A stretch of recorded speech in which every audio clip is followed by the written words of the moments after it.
Assalamu alaikum jama'a, kamar kowanne sati wannan satin ma ga manya-manyan fina-finan da muka shirya za mu kawo muku, waɗanda kuma dukkanin su fina-finai ne ingantattu kuma masu kyau, waɗanda na tabbatar da cewa za ku ji daɗin kallon su.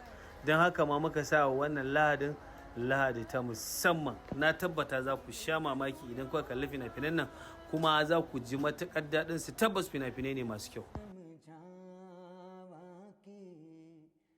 ना तेरे बाजो लगदा जी,